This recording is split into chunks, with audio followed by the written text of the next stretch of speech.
Kita akan mendengarkan pemaparan dari Bapak Dr. Insinyur Priadi STMT IPM dengan judul Filosofi KKN Universitas Teguh Umar. Mari kita dengar dengan seksama dan nanti kalau ada pertanyaan silahkan disimpan atau dicatat dulu di catatannya ya. Baiklah, kami persilakan kepada Bapak Fitriadi.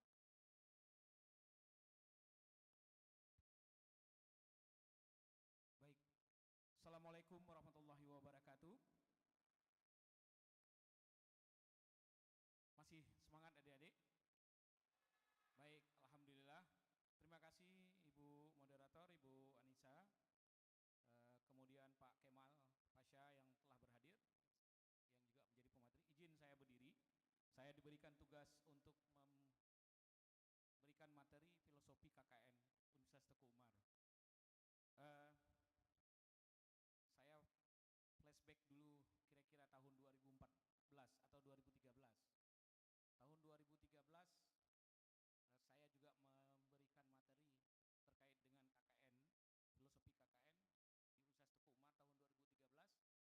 setelah itu ke fakultas sehingga tidak melakukan pekerjaan yang berhubungan dengan KKN.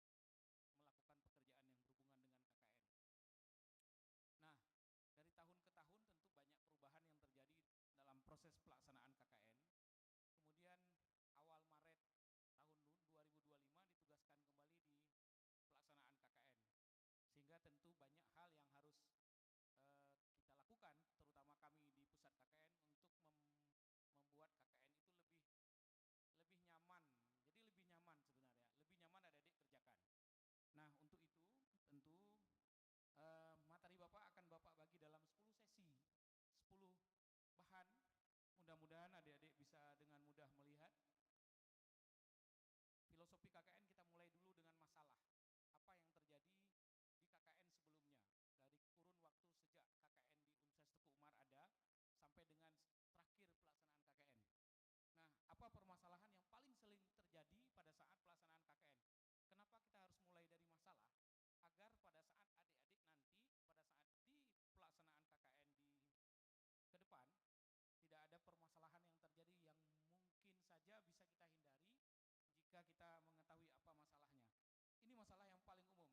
Setelah kita rangkum ada 8 masalah yang paling sering terjadi. Paling sering terjadi di KKN UTU. Nah, mudah-mudahan dengan kita hadir di sini, dengan adik-adik mau bekerja sama dengan kita, mudah-mudahan KKN UTU itu menjadi lebih baik. Masalah yang paling sering terjadi adalah yang adik-adik kemarin sibuk melengkapi berkas. Bayangkan saja, melengkapi berkas itu, jadi kita temukan banyak sekali berkas-berkas yang tidak sesuai dengan yang kita inginkan. Itu masalah yang paling menonjol yang kita lihat. Jadi ada masalah yang pertama yang paling menonjol adalah terkaitnya persiapan. Pemberkasan adik-adik cepat, waktu KKN-nya dibuka sangat dekat dengan waktu pemberkasan, sehingga persiapannya tidak matang. Sehingga tentu hari ini mudah-mudahan kita mencoba memperbaiki persiapan. Jadi pelaksanaan persiapan, kapan itu pembekalan, kapan itu adik-adik upload berkas, kemudian menyiapkan semua kebutuhan terkait dengan KKN. Sampai dengan hari ini adik-adik sudah mulai pembekalan. Insya Allah kalau tidak ada halangan kita akan berangkat di tanggal 15. Cukup waktu adik-adik untuk ketemu dengan DPL. DPL memang tidak kita hadirkan hari ini. Nanti DPL khusus kita bekali sehingga setelah selesai itu DPL baru nanti bertemu dengan adik-adik, sehingga adik-adik punya waktu dengan DPL berkomunikasi, berkoordinasi, mencari sama-sama bersama dengan kita terkait dengan tempat. Ini yang sering kurangnya sosialisasi dan persiapan awal. Keterlambatan penentuan lokasi. Lokasi sudah jelas. Adik-adik sudah ada tempatnya semua. Yang hadir di sini 764 sudah ada tempatnya sampai dengan saat ini. Cuma belum kita publish. Kalau kita publish pasti adik-adik sibuk dengan urusan tempat. Pasti sibuk dengan urusan lokasi. Belum kita publish. Semua adik-adik sudah ada tempatnya. Tadi Ibu Kepala LPPN sudah menyampaikan sekian laki-laki di Waila, sekian laki-laki perempuan di Sungai Mas, itu sudah ada tempatnya. Jadi sudah kita bagi semua adik-adik sudah ada di mana tempatnya. Nah, ini sehingga kita sudah tentukan lokasi. Nah, insya Allah nanti ke depan tanggal 7 kalau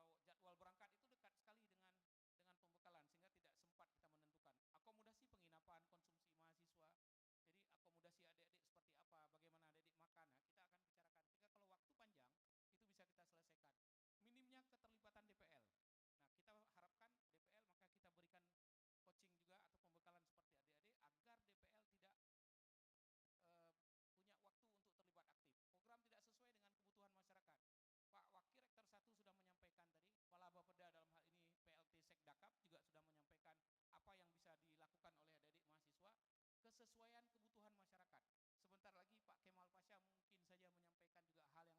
Tadi Pak Kadis juga menyampaikan apa yang harus dilakukan oleh mahasiswa.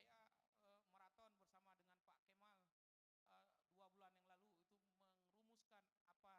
masalah yang ada di masyarakat. Koordinasi lemah dengan aparatur kampung.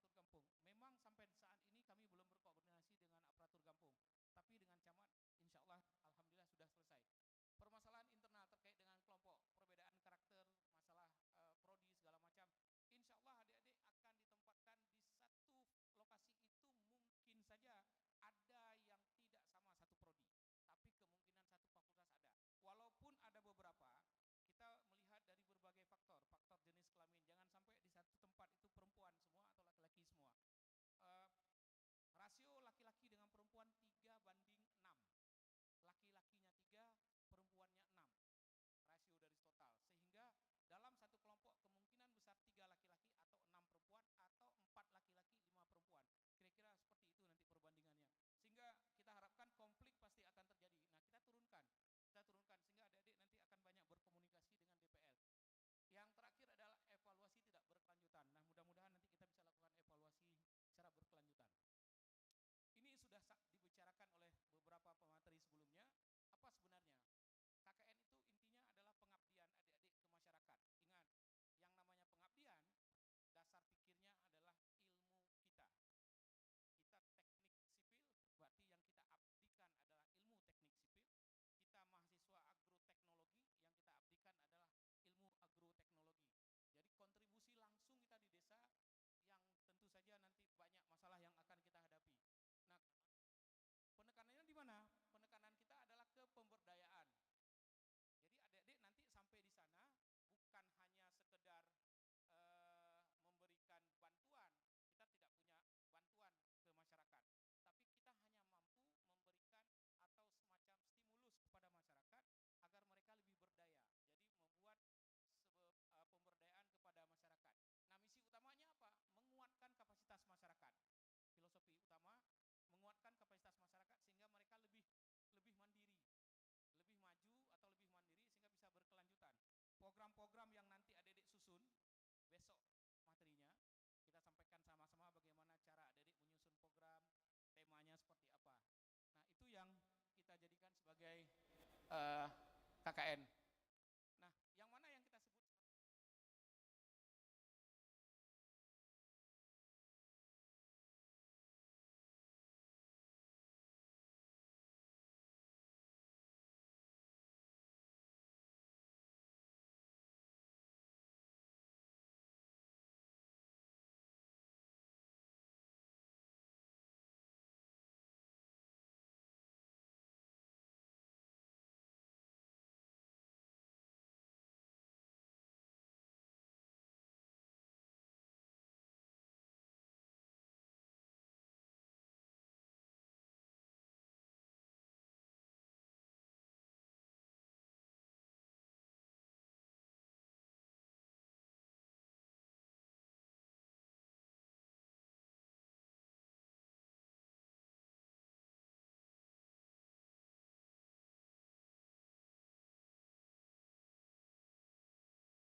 nggak ada, Samatiga dan Merbau. Yang lain itu potensi lokalnya semua menunjukkan bahwa memudahkan kita untuk melakukan atau menyusun program yang kemungkinan bisa sama dengan setiap desa. Ini yang kita jadikan sebagai filosofi kita. Kemudian, nah, ini hasil diskusi panjang saya dengan Pak Kemal. Dengan Pak Kemal saya diskusi panjang. Izin ini Pak Kemal, ini semua hasil diskusi kita. Saya munculkan ada 30-an masalah yang muncul di Kabupaten Aceh Barat tentang desa. Ini diskusi panjang saya dengan Pak Kemal, muncullah banyak masalah. Apa yang masalah yang muncul di desa? Dari sinilah kita buat program. Masalah pertama itu penggunaan digital. Administrasi belum digital, penggunaan administrasi padahal sebelumnya sudah ada program digital di Gampung. Sudah ada sigap ya. Sudah ada sigap, tapi itu belum berfungsi. Mahasiswa dari teknologi komunikasi, teknologi informasi dan mahasiswa komunikasi atau mahasiswa yang memang dasarnya adalah informasi bisa mencoba melakukan ini. Pemanfaatan digital, optimalisasi penggunaan sigap kembali. Sulitnya akses layanan publik digital, nggak ada.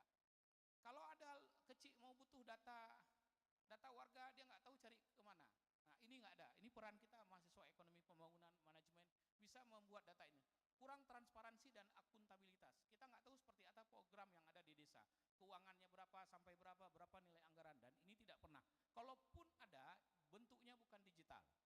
Kemudian keterbatasan data desa yang akurat untuk perencanaan pembangunan, nggak ada. Musrenbrang dilakukan setiap tahun, tapi tidak pernah dibuat dalam bentuk database desa. Sehingga kalau adik-adik mau skripsi, mau cari data desa, sulit sekali. Nah, bayangkan kalau adik-adik setelah selesai pulang dari KKN, ini bisa adik-adik buat luar biasa. Kelima, pembangunan desa kurang terarah. Lebih cenderung melakukan keputusan yang sifatnya mudah dikerjakan dan mudah cair anggarannya. Sehingga program yang seharusnya bisa dilakukan, bisa jadi tidak berbasis data. Tidak adanya peta potensi desa, ini bisa adik-adik buat. Ini ada banyak, Bapak tidak perlu berlama-lama di sini. Nanti Bapak minta sharekan ke Pak Bangjal untuk bisa masuk ke adik-adik. Sebagai dasar rumusan adik-adik bisa merumuskan program. UMKM desa belum aktif, walaupun ada sedikit sekali, padahal bisa banyak. Minimnya akses UMKM ke pasar digital, adik-adik bisa melakukan pelatihan desa digital nanti. Minimnya sumber pendapatan alternatif, pertanian tradisional dengan produktivitas rendah. Ini hasil diskusi panjang, banyak sekali, tidak perlu kita sampaikan semua. Sarana evakuasi, nah ini terkait dengan kebencanaan, belum ada sarana evakuasi dini. Kemudian rendahnya pemahaman masyarakat tentang hak hukum, terutama dari ilmu hukum dan FISIP, nggak ada. Kekerasan dalam rumah tangga cukup banyak terjadi di desa. Datanya ada, nanti adik-adik silahkan rujuk. Nah, apa peran kita mahasiswa ilmu hukum? Adik-adik bisa melakukan sosialisasi terkait dengan hukum. Minimnya penggunaan teknologi digital, banyak konflik agraria, batas. Jangankan batas antara satu orang dengan orang lain, penduduk dengan penduduk yang lain, batas desa saja masih banyak yang belum jelas. Nah, ini juga menjadi konflik yang sering terjadi di desa. Rentan eksploitasi sosial, ketidakadilan tanpa perlindungan hukum, pemuda desa kurang aktif, seni budaya lokal sudah mulai ditinggalkan, bukan berarti ditinggal, sudah mulai. Jadi tidak ada lagi, kita tahu di desa itu yang bisa tari saman mungkin, rapai, sulit kita cari, sehingga mungkin bisa didatangkan dari desa yang lain, bahkan mungkin dari kabupaten yang lain. Kurang ruang kreatif dan dukungan, adik-adik bisa buat semacam itu. Potensi wisata alam, nah ini Sungai Mas wisata alamnya bagus, nanti adik-adik bisa menggerakkan, karena dana desa bisa digerakkan untuk wisata alam, bisa digunakan. Minimnya fasilitas dasar untuk pariwisata, wisata sudah ada tapi nggak ada fasilitas. Wisata sudah ada tapi fasilitas nggak ada, tempat tinggal nggak ada, homestay misalkan demikian, atau informasi wisata.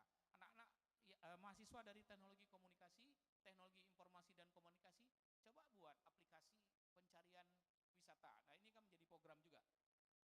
Tidak ada paket wisata terpadu. Nah ini mungkin dah taraf tinggi. Sehingga kalau ada yang datang kemari, kita bisa tawarkan paket wisata. Nah, ini kan menjadi sumber pencairan mata pencaharian untuk warga sekitar. Nah, berdasarkan masalah tadi, filosofi KKN kita rumuskan ada 12 tema program. Jadi ada 12 tema program. Yang pertama merujuk dari potensi desa tadi. Yang kedua kita konekkan dengan KKN Aceh Barat tahun ini di Aceh Barat. Bupati Aceh Barat punya 100 program utama. Kemudian UTU punya 20 prodi yang ikut KKN, 3 nggak ikut, 4 nggak ikut, bukan 20, 19. Ada 4 prodi yang tidak, 5 prodi yang tidak ikut, 4 ya. Gizi tidak ikut KKN, kemudian peternakan tidak ikut KKN, bahasa Inggris dan budaya tidak ikut KKN, kemudian yang terakhir K3 yang tidak ikut KKN. Sehingga berdasarkan ini lahirlah program yang mungkin nanti bisa kita buat. Besok kita akan mulai mencoba merumuskan program kerja. Ada 12 tema yang kita rumuskan. Nah ini tema-tema yang bisa adik-adik buat di setiap desa. Selama masalah itu ada di desa, silakan adik-adik buat. Yang pertama penguatan BUMG dan ekonomi desa. Misal contohnya adalah kalau program studi ekonomi pembangunan, manajemen akuntansi, ilmu administrasi negara dan teknik industri, dia bisa mengusung penguatan BUMG dan ekonomi desa. Jadi setiap mahasiswa yang ada di tempat KKN itu mengusung, atau setiap desa mengusung satu tema. Sehingga jenis programnya apa? Lihat kemampuan masing-masing. Contoh misal jenis programnya mahasiswa teknik industri, optimalisasi dana desa untuk pangan misal. Mahasiswa ekonomi, unit usaha pangan BUMG. Kemudian mungkin mahasiswa manajemen, pelatihan manajemen BUMG dan seterusnya. Jadi semua punya peran untuk mensukseskan tema yang pertama. Tema yang kedua adalah ketahanan pangan dan pertanian. Nah, boleh nggak 2 tema? Silahkan. 1 tema aja repot, apalagi 2. Kenapa adik-adik harus kejar 2? Kalau mau 2 silahkan, 10 pun boleh. Nah, karena kegiatannya bisa banyak. Adik-adik lakukan aja 1 tema ketahanan pangan, FKM misalnya, kesehatan masyarakat, masuk ke peningkatan gizi. Nah, silahkan masuk ke situ. Silahkan. Jadi boleh saja dalam 1 desa itu ada 2 tema. Boleh saja, silakan nanti adik-adik.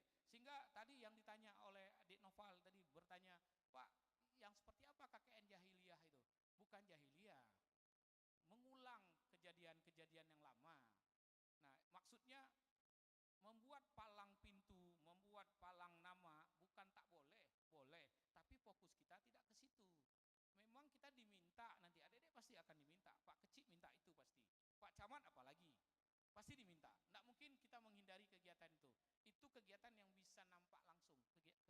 Tapi tidak berkelanjutan. Datang KKN berikutnya, hilang lagi. Pasti diminta. Pasti diminta. Nggak mungkin kita mengelak dengan membuat palang nama. Masa gara-gara palang nama nggak kita buat, kita tidak digubris dengan kecil? Kan gitu. Pasti akan kita buat. Tapi bukan itu menjadi fokus. Karena palang nama adik-adik nggak perlu kuliah di UTU hanya untuk buat palang nama. Ngapain kita kuliah di UTU kalau tujuan kita KKN membuat palang nama kan? Itu maksudnya. Jadi palang nama itu bukan menjadi skala prioritas. Nah, tema berikutnya adalah lingkungan hidup dan konservasi. Kita sudah buat kira-kira mana yang prodi yang bisa mengusung tema itu. Kemudian pemberdayaan nelayan ini tidak ada karena tidak ada wilayah pesisir. Infrastruktur dan mitigasi bencana, misal teknik sipil, mesin, industri bisa masuk, kesehatan masyarakat juga bisa masuk di sana.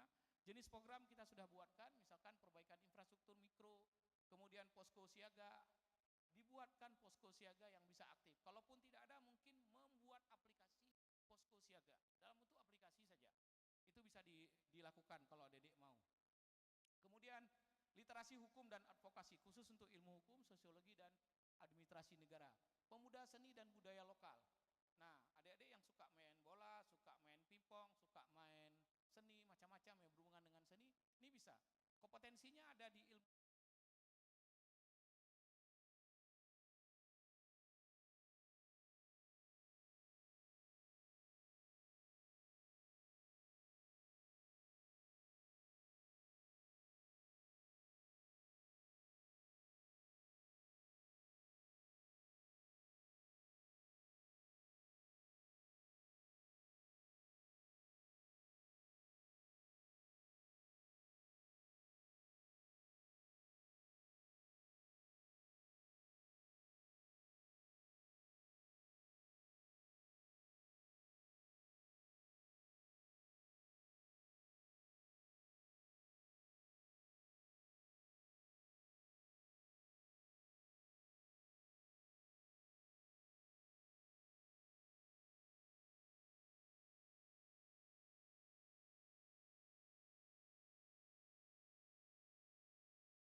sepanjang tahun. Karena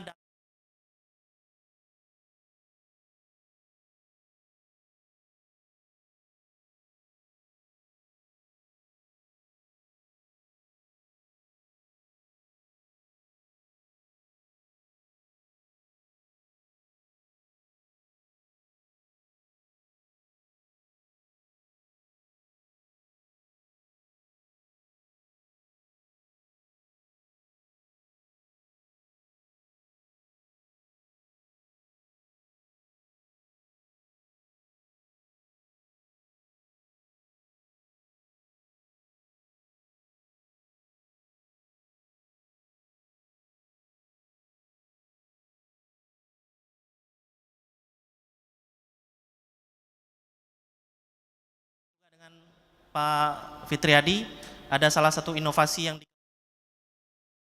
yaitu bagaimana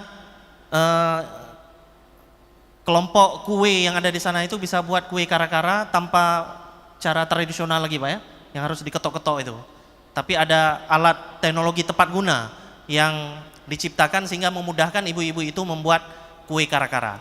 Nah kalau seandainya ada kemudahan untuk membuat inovasi semacam itu, tergantung dari kebutuhan masyarakat yang ada di sana, adik-adik juga bisa lakukan.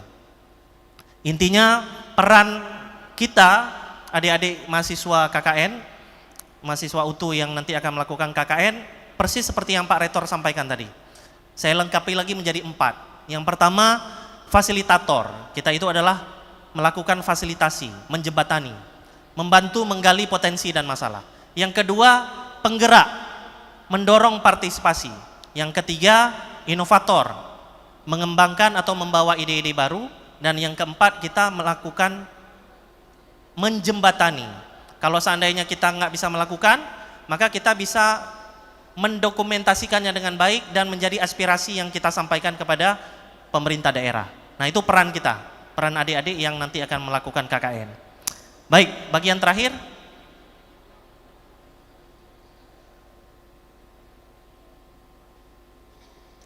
Oke, ini tipsnya ya.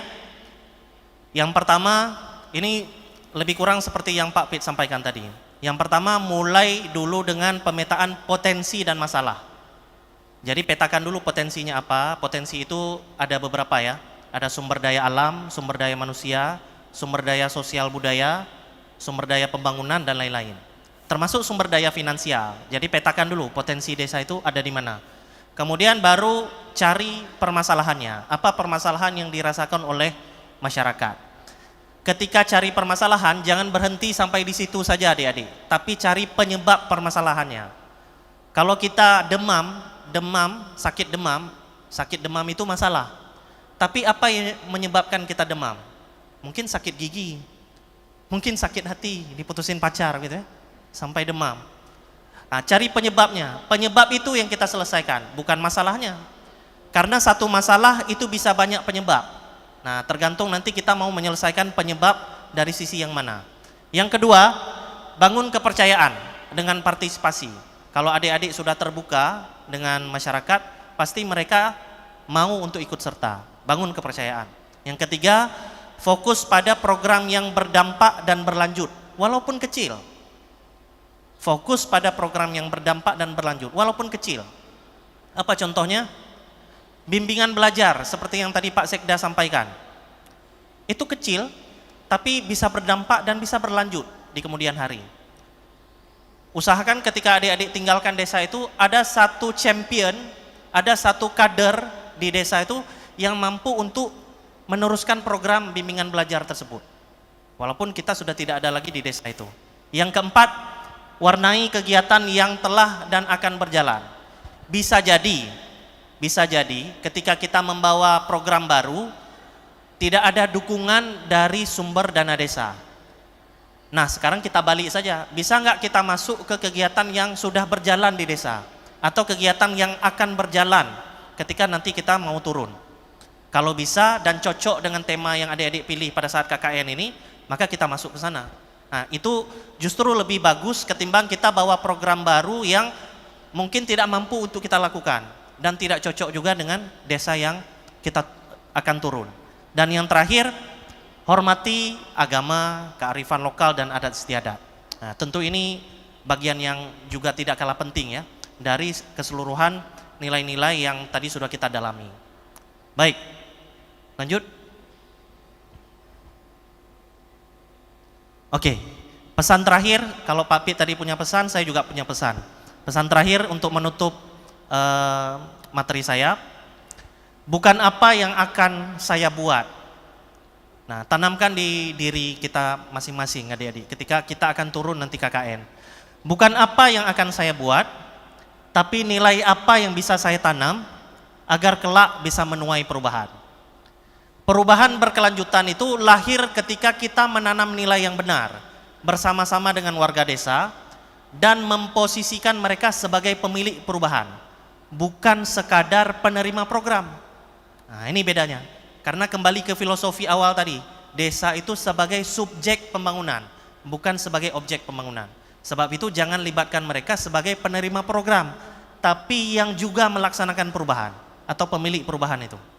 Sejatinya bakti mahasiswa bukan soal meninggalkan bangunan, kalau tadi katanya meninggalkan papan nama lorong, tetapi meninggalkan jejak perubahan pola pikir dan budaya gotong royong yang terus hidup di tengah-tengah masyarakat.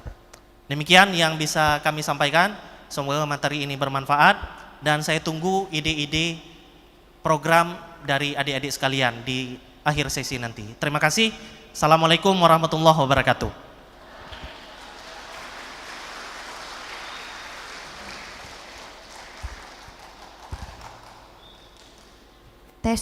Terima kasih kepada Bapak Kemal Pasha yang telah menyampaikan materi yang sangat bermanfaat sekali ya buat adik-adik yang akan melaksanakan KKN.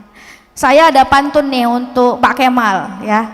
Nanti kalau setelah saya ucapkan adik-adik jawab cakep gitu ya. Langit cerah di pagi hari, mahasiswa KKN mengabdi ke desa. Mahasiswa KKN menanam nilai untuk menjadi agen perubahan yang bermakna. Ya, jadi kesimpulan dari materi Pak Kemal adalah bagaimana mahasiswa bukan membangun fisik ya, tetapi menanam nilai untuk membuat perubahan di kampung atau di desa. Baiklah, kita akan buka sesi diskusi. Kepada mahasiswa yang akan bertanya, kami persilahkan. Silahkan tunjuk tangan, sebutkan nama dan prodinya. Satu yang di tengah cowok, yang sebelah kanan, yang putri, ya yang belakang sana ya. Silakan Bu Kasma. Itu yang belakang, yang Bu Kasma. Silahkan sebutkan nama dan prodinya, dari prodi mana?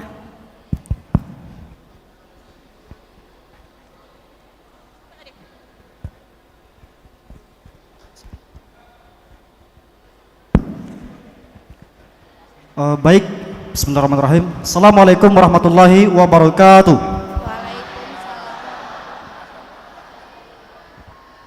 Sebelumnya perkenalkan, nama saya Gestario, Prodi Ilmu Komunikasi, Fakultas Fisip. Jadi saya ingin mengajukan pertanyaan kepada Bapak Dr. Insinyur Fitriadi, STMT IPM, selaku Kepala Pusat KKN dan MBKM. Nah, jadi yang saya tanyakan adalah berdasarkan permasalahan-permasalahan yang ada di desa. Nah, itu tadi ada 30 lebih kurang. Nah, jadi berdasarkan permasalahan itu tentunya kita sebagai kelompok KKN, sebagai mahasiswa, tentunya ingin melakukan perubahan, ingin mencari solusi dan memberikan saran kepada masyarakat desa.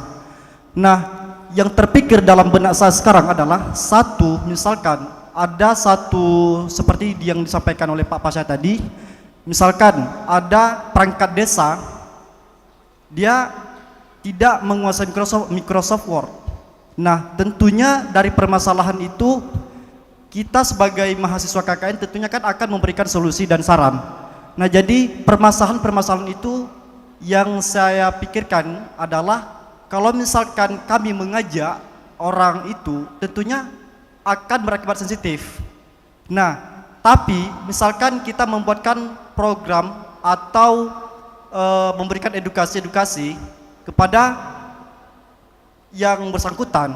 Nah, kalau misalkan yang bersangkutan itu merasa digurui, yang bersangkutan itu merasa digurui lah kita bilang. Nah, jadi lantas bagaimana solusi yang kita berikan atau edukasi-edukasi kita berikan kepada masyarakat desa yang bersangkutan? Terima kasih. Saya tutup. Wabillahi taufiq wal hidayah. Wassalamualaikum warahmatullahi wabarakatuh.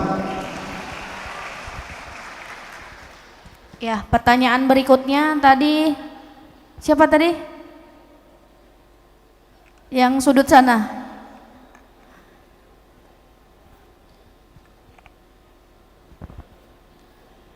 Paling belakang, paling belakang.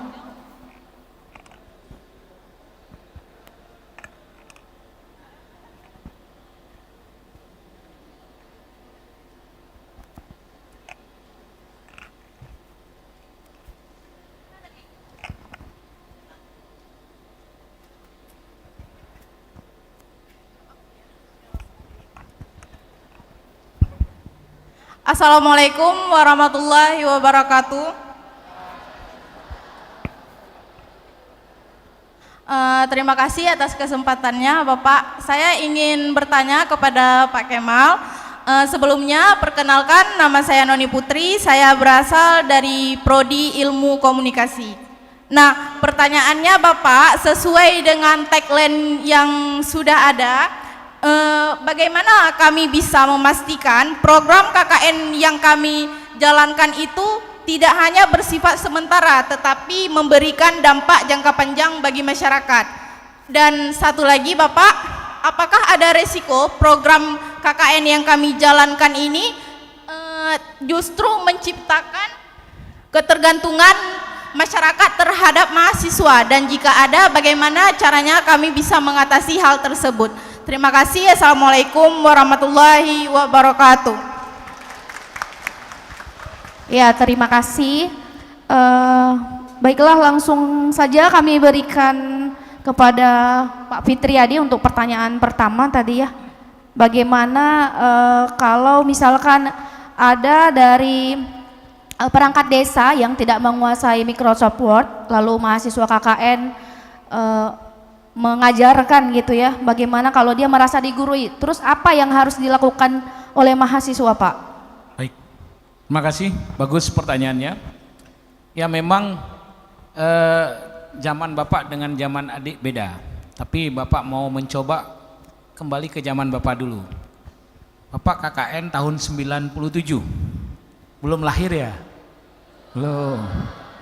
Jadi solusinya dari kisah hidup dulu biar mudah. KKN di Dusun Karang dekat Parangtritis. Tahu Parangtritis? Yogyakarta. Bapak kuliah di UGM dulu, Yogyakarta, di Parangtritis, Yogyakarta.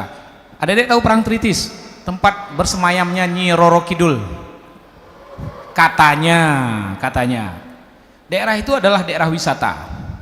Tempat Bapak KKN, nanti baru bawa jawab bagaimana solusinya.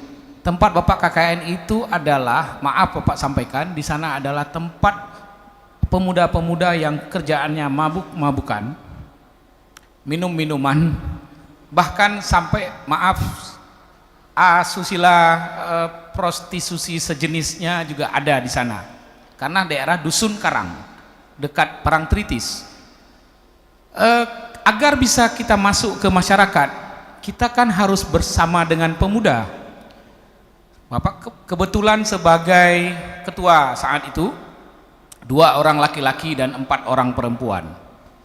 Apa aktivitas utama yang mereka lakukan? Anak-anak di sana yang suka mabuk-mabukan, pemuda yang suka mabukan, dia punya hobi main band.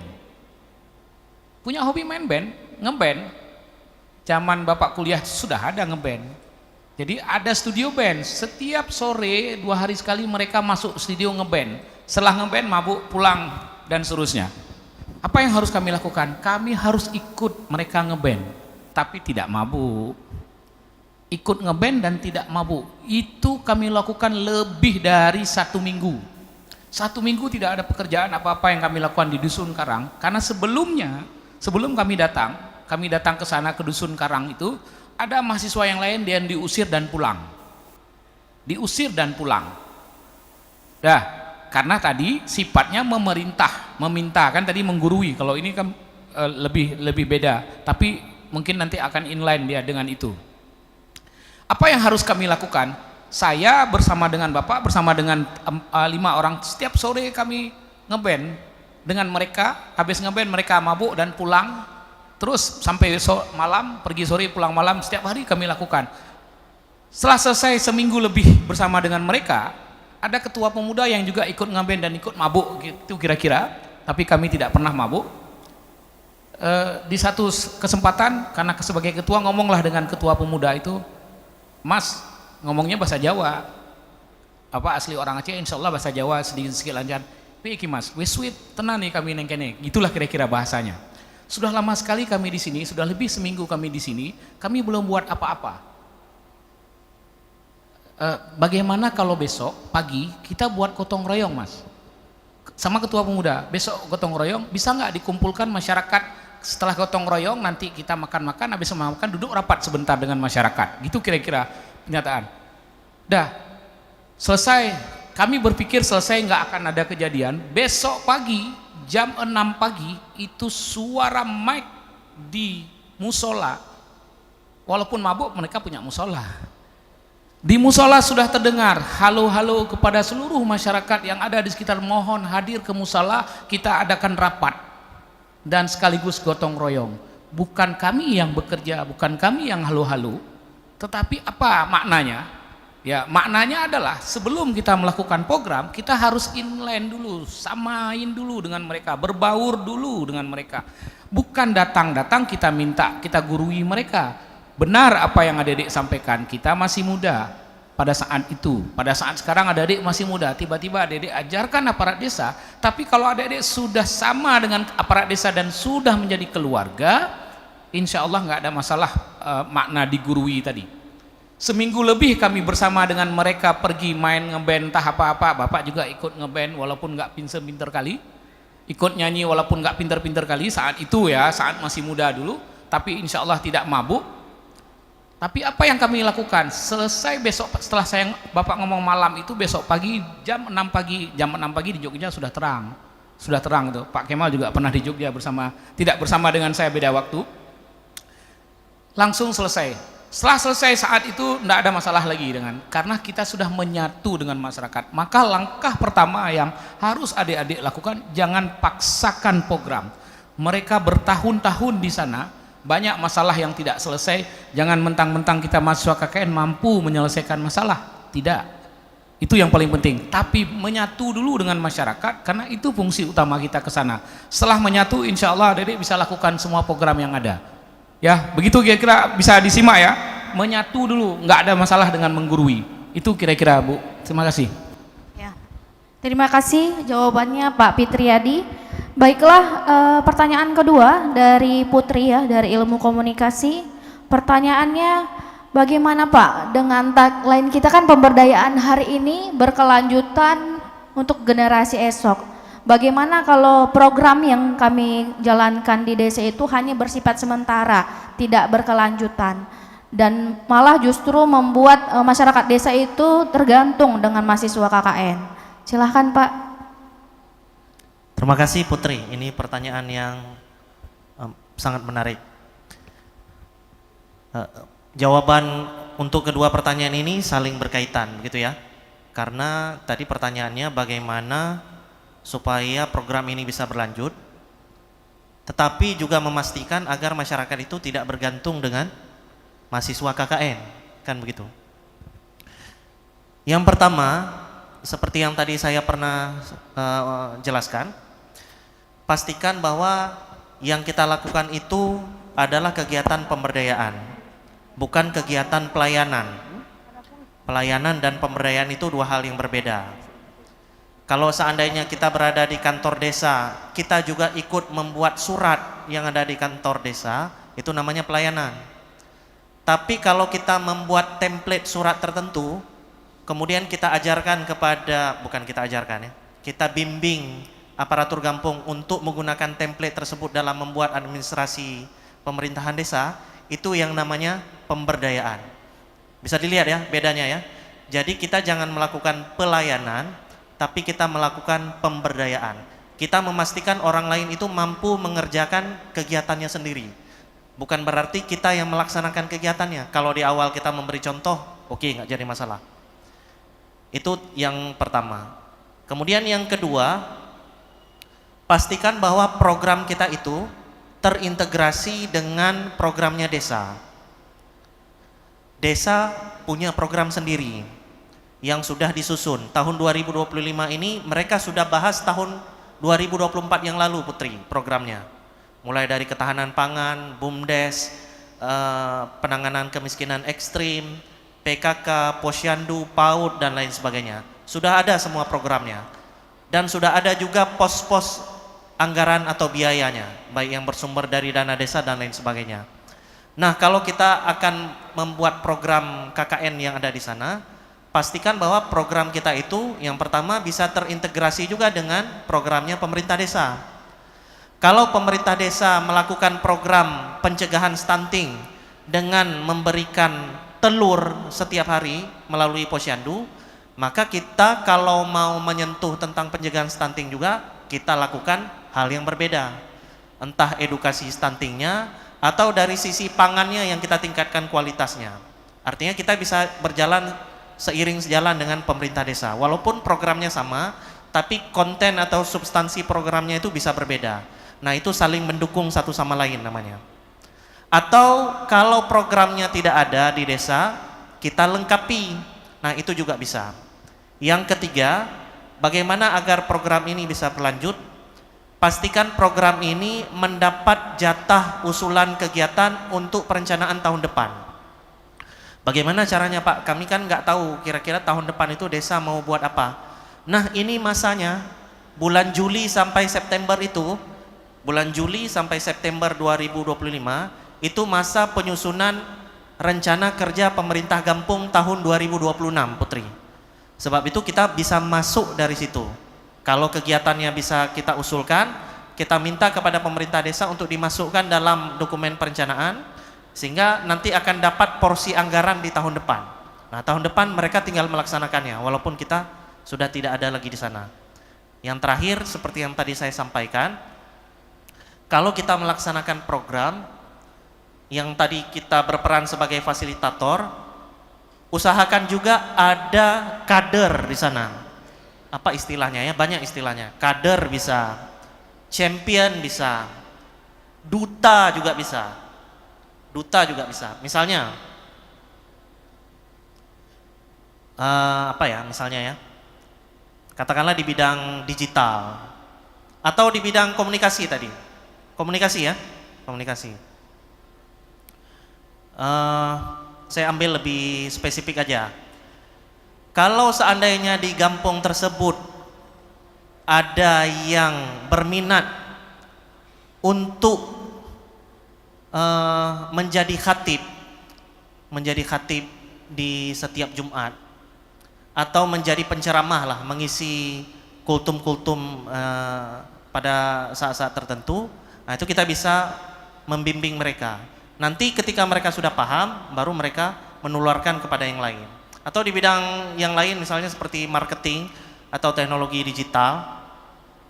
Kalau ada UMKM di sana, atau ibu-ibu yang mau memasarkan produknya, tapi perlu untuk membuat desain grafis tertentu, yang sifatnya seperti promosi, sehingga dia bisa sebar ke orang-orang yang lain, maka coba cari orang yang mampu atau berminat untuk membuat desain grafis. Bimbing sehingga dia mungkin bisa basic-basic dalam membuat desain grafis tersebut, dan nanti dia bisa mengembangkan sendiri. Kemudian buat komitmen dengan duta ini. Kalau seandainya nanti ibu-ibu di desa itu mau belajar desain grafis, dia yang nanti akan mengajarkan kepada ibu-ibu itu. Atau minimal dia yang nanti akan membantu ibu-ibu itu membuat desain grafis. Sehingga ketika kita nggak ada lagi di desa tersebut, maka ada yang melanjutkan program kita. Atau yang terakhir, tips yang terakhir, tadi Pak Pit sampaikan kita masuk ke desa itu berbaur dulu dengan masyarakat. Kita mungkin banyak melihat tayangan ya di media sosial, ada KKN-KKN yang berhasil ketika mahasiswanya meninggalkan desa tersebut, itu masyarakatnya menangis, betul ya? Menangis masyarakatnya. Saya kebetulan S1-nya di IPDN, STPDN. Kami KKN-nya itu dulu di Sukabumi, di Jawa Barat. Kami ada tantangan ketika KKN waktu dulu adik-adik. Karena ketika kami masih tingkat pertama, kebetulan kakak tingkat kami yang tingkat kedua itu mendapat kekerasan dari senior sampai meninggal. Sehingga STPDN atau IPDN itu menjadi viral se-Indonesia. Termasuk desa di Sukabumi ini tahu. Dan mereka sangat mengecam tindakan kekerasan dari IPDN itu. Coba bayangkan ketika kami baru sampai di Sukabumi, itu masyarakat yang ada menerima kami itu meneriakkan ke kami itu pembunuh begitu. Karena baru ada kejadian kekerasan yang berujung kepada kematian atau meninggalnya peserta didik di sana. Tapi kita nggak boleh kalah dengan situasi kan. Nah, kita diajarkan untuk melakukan pendekatan-pendekatan dengan masyarakat. Nah, lakukan pendekatan seperti itu sehingga kita bisa dapat hubungan baik. Namun ketika selesai KKN, hubungan baik yang sudah terjaga ini jangan terputus. Bagaimana caranya? Nah, caranya paling gampang. Buat grup WhatsApp dengan masyarakat. Entah dengan kelompok tertentu, ibu-ibu misalnya, atau kelompok pemuda, Karang Taruna, atau di sana juga ada pemerintah kampung. Intinya buat grup WhatsApp, karena ketika kita nggak ada lagi di desa tersebut, nggak ada lagi di kampung tersebut, kita masih bisa komunikasi, masih bisa halo-halo. Gimana kira-kira kegiatannya masih berjalan atau enggak? Apa yang bisa kami bantu dari jauh, begitu kan? Atau syukur-syukur kalau adik-adik punya pengabdian setelah keluar dari KKN ini, ada kontribusi yang adik-adik bisa tularkan. Oh ya, satu lagi, melengkapi dari dokumen perencanaan tadi. Kalau kalau memang bisa diusahakan, buat komitmen hitam di atas putih dari program-program yang adik-adik buat. Dokumen hitam di atas putih ini bermakna bahwa pemerintah kampung berkomitmen untuk melanjutkan program yang tadi sudah adik-adik kerjakan. Nah, tentunya bagaimana memastikan mereka mau melanjutkan, maka program tersebut harus sesuai dengan kebutuhan mereka. Jangan kita bawa program dari luar, nggak sesuai dengan kebutuhan mereka. Nah, tadi saya sudah sampaikan juga tips-tipsnya bagaimana menemukan program yang sesuai dengan kebutuhan. Cari dulu potensinya, cari dulu permasalahannya, Putri. Nah, dari potensi dan masalah tadi kita bisa menemukan nanti apa yang sangat dibutuhkan oleh masyarakat. Dan itu yang nanti akan kita kerjakan. Terima kasih. Assalamualaikum warahmatullahi wabarakatuh. Ya, terima kasih jawabannya Pak Kemal Pasha. Mungkin sesi diskusi kita cukupkan sampai di sini ya, karena mengingat waktu kita sudah hampir 4:30. Tapi tadi Pak Kemal ada janji ya sama adik-adik ya? Ingat nggak? Ya, jadi tadi ada pertanyaan. Mungkin kami kembalikan ke Pak Kemal untuk bagaimana mencari 4 mahasiswa yang akan menjawab pertanyaan kuis tadi ya. Silakan Pak. Oke, kita cepat-cepat berhubung waktu ya. Silakan, ada adik-adik yang mau menyampaikan usulannya, 4 orang ya. Ini kalau saya pilih nggak adil kayaknya. Gimana Bu, moderator aja yang pilih? Gimana, Bapak aja. Saya aja. Laki-laki 2, perempuan 2, gimana? Cocok ya? Ya, biar adil ya. Oke, 1, 2 laki-laki di sana. Dari sini, oke, satu lagi di sana. Oke, silakan boleh maju ke depan. Ya, silahkan maju yang tadi sudah ditunjuk sama Pak Kemal. Kita kasih tepuk tangan dulu buat kawan-kawan kita.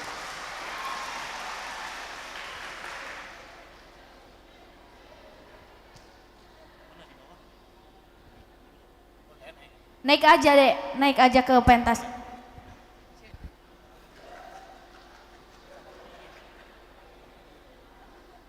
Hadiah sederhana.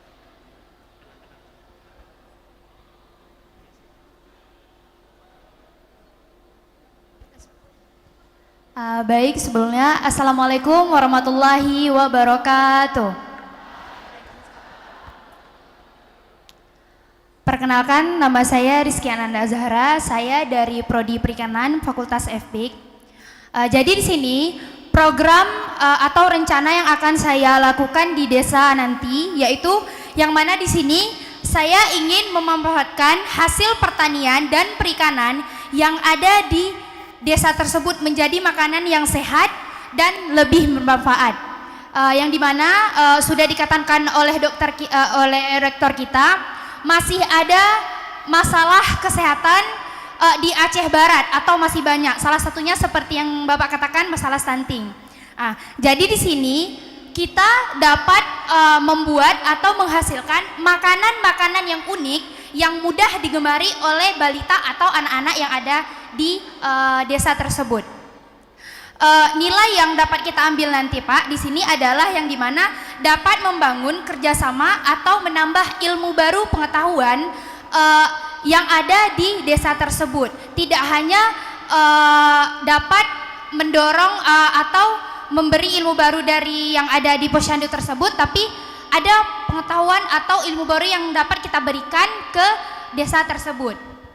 Kemudian selanjutnya adalah yang mana di sini saya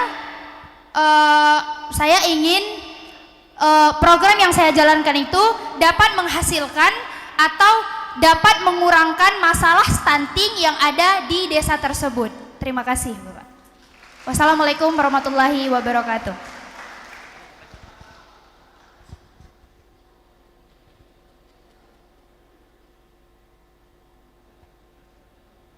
Assalamualaikum warahmatullahi wabarakatuh.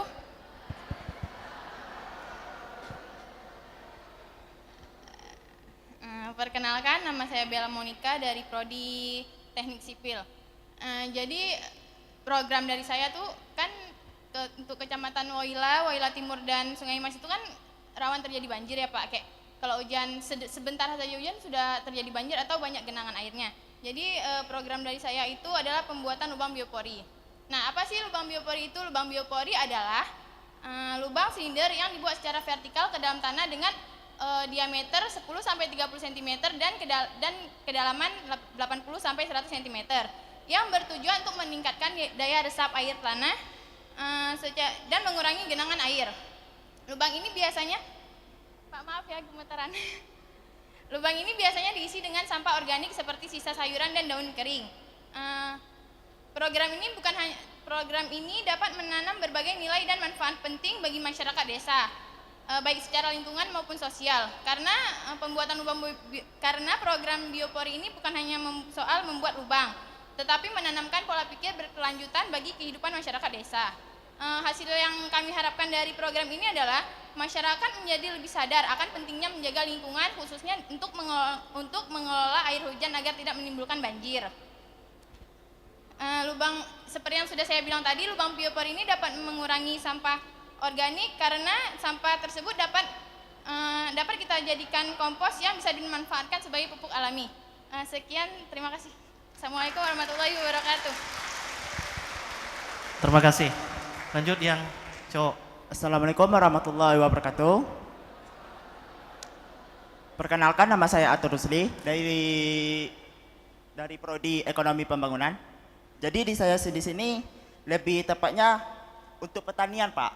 Karena kalau kita berbicara pertanian itu kan itu bisa meningkatkan pertumbuhan ekonomi dan kita tidak bergantung kepada bahan pangan orang lain Pak. Contohnya Aceh ini kan masih bergantung pada sumut gitu Pak dari pertaniannya. Jadi saya di sini ingin ngasih solusi kepada kepala desa untuk menanam misalnya menanam cabai, setiap rumah itu menanam 10 pohon. Supaya apa? Supaya tidak bergantung lagi kepada orang lain Pak. Dan terus kalau kita berbicara ekonomi, kita lebih tidak mengeluarkan biaya yang lebih banyak kepada orang lain Pak. Itu bisa meningkatkan pertumbuhan ekonomi. Dan jumlah uang beredar kita sangat sedikit beredar. Itu aja Pak. Terima kasih. Tepuk tangan. Cabai.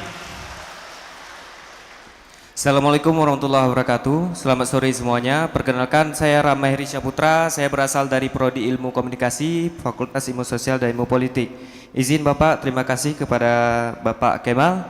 Sebelumnya saya izin menjelaskan terkait program yang akan saya jalankan sesuai dengan jurusan saya. Yaitu yang pertama, saya akan membimbing pengusulan akun website Gampong apabila Gampong tersebut belum ada websitenya. Jadinya saya akan mengusulkan dengan kita bekerja sama dengan Dinas Kominfotik Kabupaten Aceh Barat.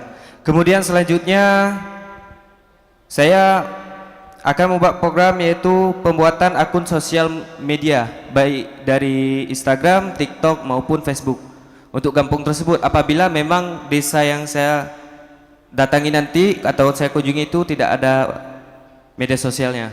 Kemudian selanjutnya saya akan membimbing desain grafis yang mudah, murah dan tentunya dengan cepat. Kemudian selanjutnya saya akan membimbing public speaking sesuai yang telah kami pelajari itu kepada adik-adik generasi penerus kami yang ada di desa nanti.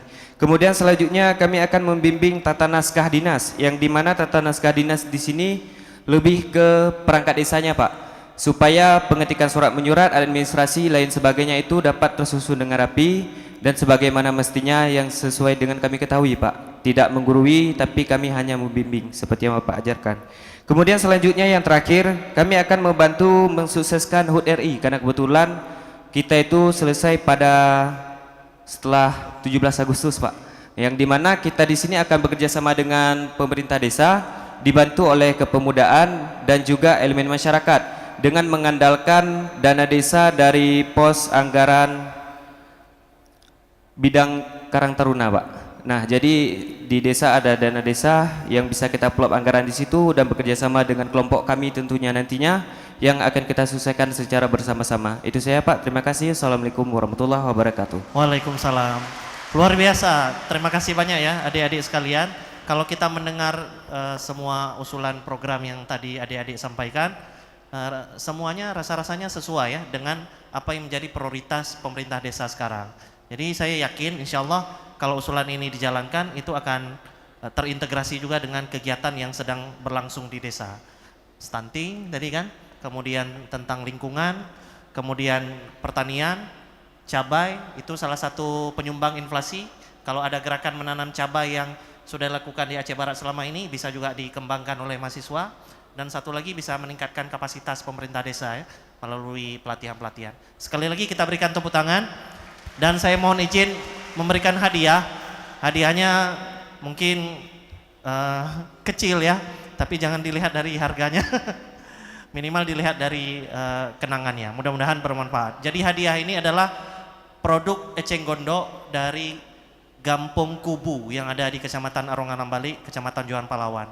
Dulu ada KKN tematik yang dilakukan di Gampong Kubu itu oleh salah satu perguruan tinggi di Aceh. Mungkin UTU juga termasuk ya barangkali.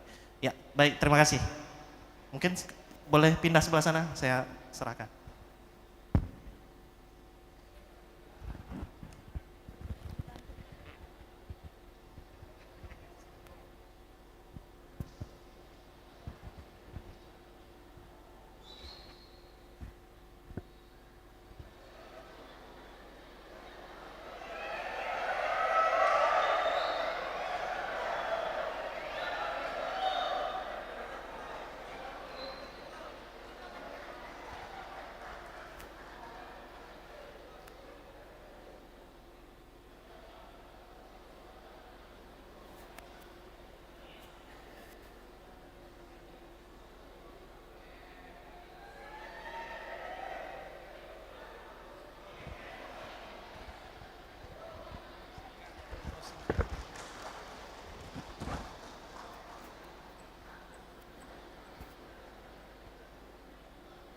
Ya, baiklah.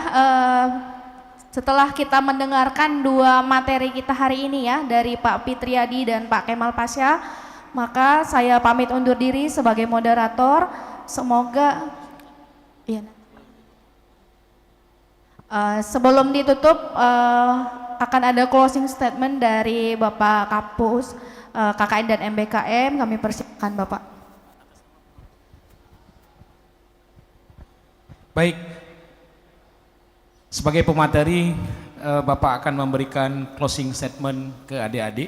Mudah-mudahan ini bisa dijadikan sebagai motivasi yang tentu saja bisa adik-adik ingat. Ya, motivasi ini pernah Bapak sampaikan mungkin beberapa tahun yang lalu. Bapak kutip dari seorang pujangga, ya, seolah-olah Bapak memberikan sebuah cincin kepada adik-adik. Tahu Khalil Gibran, ya, Bapak kasih cincin ini ke adik-adik. Terlihat cincinnya? Sekarang cincin ini Bapak bagi ke semua adik-adik. Silahkan cincin itu dipakai. Sudah dipakai? Semua sudah pakai cincinnya? Gak ada penghulu, Pak. Dah, di cincin itu ada tertulis, sudah dibaca, semua pasti berlalu. Sudah dibaca? Di cincin itu tertulis semua pasti berlalu. Sudah ya? Sudah dibaca ya? Setiap adik-adik punya masalah, tolong lihat cincin itu. Pasti nanti akan adik ingat, semua pasti berlalu. Oke? Setiap adik-adik senang, gembira, tolong lihat cincin itu. Ya? Maka adik-adik akan ingat, semua pasti berlalu. Senang, susah, jangan lupa lihat cincin itu. Ada tulisannya, semua pasti berlalu.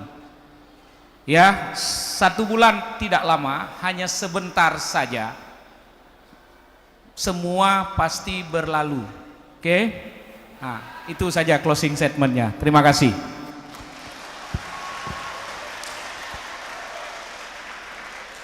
Ya, terima kasih Pak Fitriadi. Nah, adik-adik cincinnya disimpan ya. Ya, saya tadi lupa memperkenalkan diri. Perkenalkan, saya Anissa Nasution ya dari Agribisnis sebagai moderator hari ini.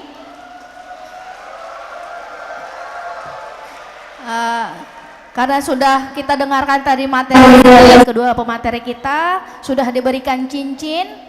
Nah, akhir kata saya mengucapkan terima kasih atas perhatiannya. Mohon maaf apabila ada kesalahan. Saya dari moderator pamit undur diri. Assalamualaikum warahmatullahi wabarakatuh.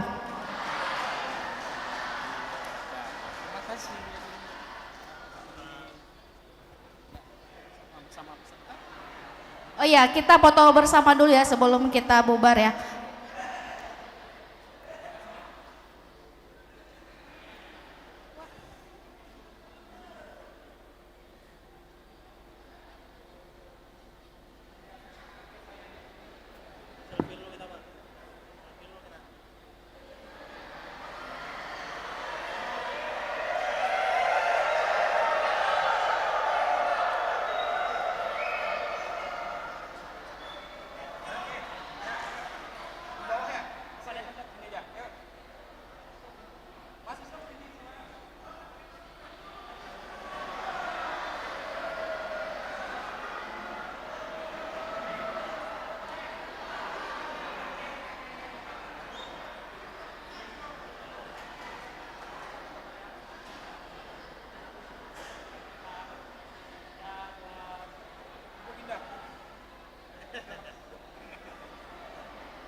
Adik-adik tadi absennya sudah ya? Belum?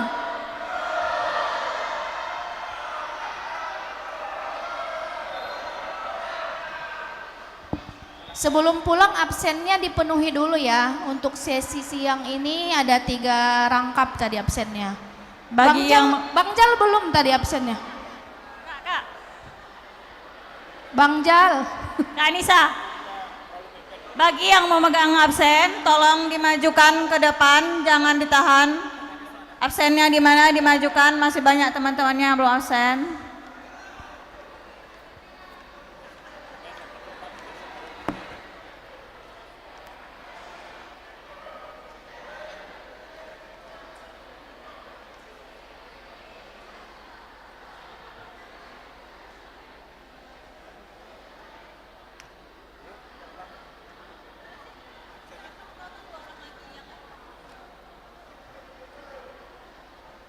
Sekarang ada di mana absennya? Yang Fakultas Perikanan mana?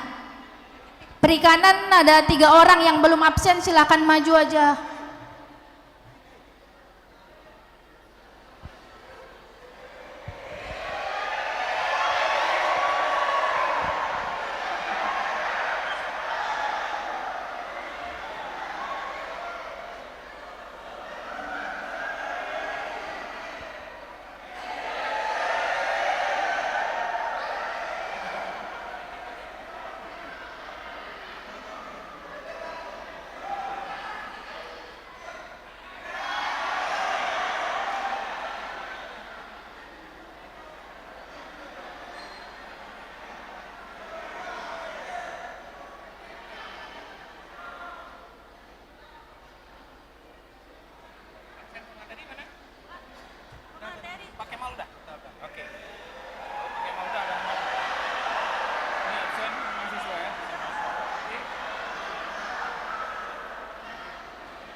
Yang sudah absen udah boleh pulang, yang belum absen dahulu ya.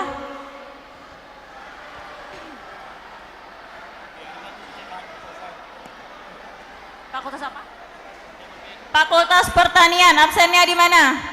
Bawa ke depan. Fakultas Pertanian. Fakultas Teknik, absennya di mana? Bawa ke depan.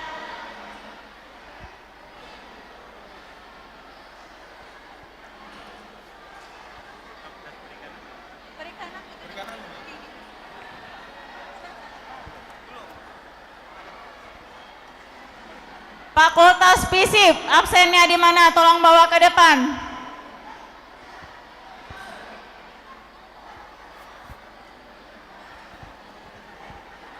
Ini perikanan dan kelautan. Pertanian. Fakultas Pertanian, absennya di mana? Fakultas Pertanian. Oh, itu di sana tuh, itu kawannya.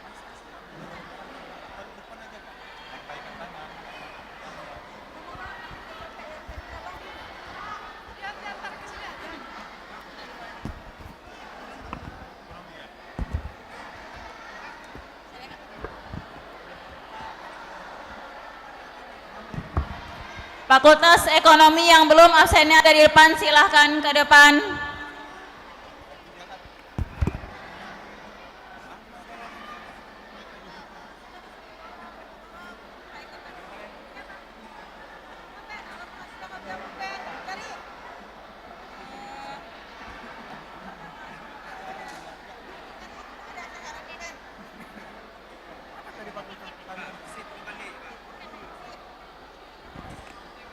Apa sih? FISIP, absennya di mana FISIP? Mana absennya FISIP? Tolong bawa ke depan absen FISIP.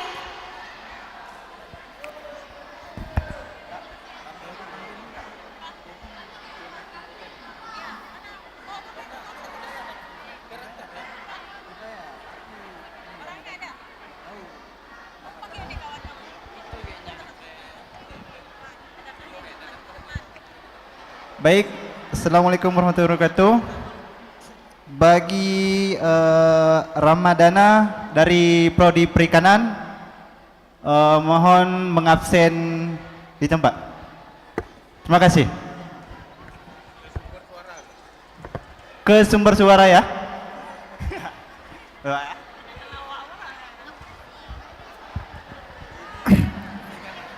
Tadi absen pertanian mana? Mohon. Fakultas Teknik, absennya di mana? Fakultas Teknik. Absennya di mana? Di belakang. Tolong Fakultas bawa ke Pertanian mana depan. absennya?